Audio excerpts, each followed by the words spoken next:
అయోధ్య రామ మందిరంలో విగ్రహ ప్రతిష్టాపన రోజే బెంగళూరులో బాంబు దాడికి స్కెచ్ చేశారు ఉగ్రవాదులు. బీజేపీ కార్యాలయాన్ని టార్గెట్ చేశారు, కానీ ఆ కుట్ర ఫలించలేదని చెప్తోంది ఎన్ఐఏ. రామేశ్వరం కెఫేలో బాంబు పేలుడు ఘటనపై వేసిన ఛార్జ్షీట్లో పలు కీలక విషయాలు తెలిపింది ఎన్ఐఏ. మార్చి 1న బెంగళూరులోని రామేశ్వరం కేఫ్లో బాంబు దాడి జరిగింది. ఆ ఘటనలో 9 మంది గాయపడ్డారు. బెంగళూరులో జరిగిన ఉగ్రదాడితో దేశమంతా ఒక్కసారిగా ఉలిక్కిపడింది.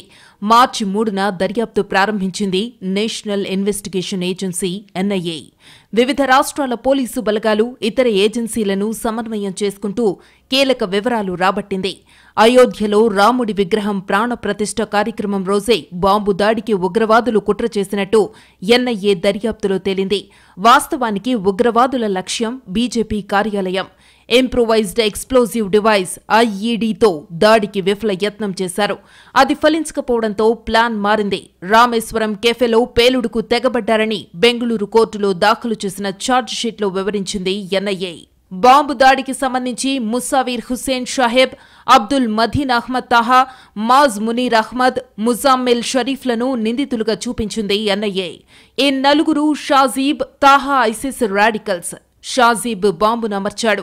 ఐఈడీ దాడుల కోసం డార్క్ వెబ్ నుంచి డౌన్లోడ్ చేసిన భారత్, బంగ్లాదేశ్ గుర్తింపు కార్డులను నిందితులు ఉపయోగించారు.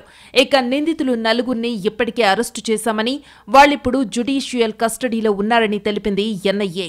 రామేశ్వరం కెఫేలో బాంబు దాడికి పాల్పడిన తర్వాత పశ్చిమ బెంగాల్కు పారిపోయారు నిందితులు. అయితే 42 రోజుల తరువాత వాళ్లను ఎన్ఐఏ అరెస్టు చేసింది.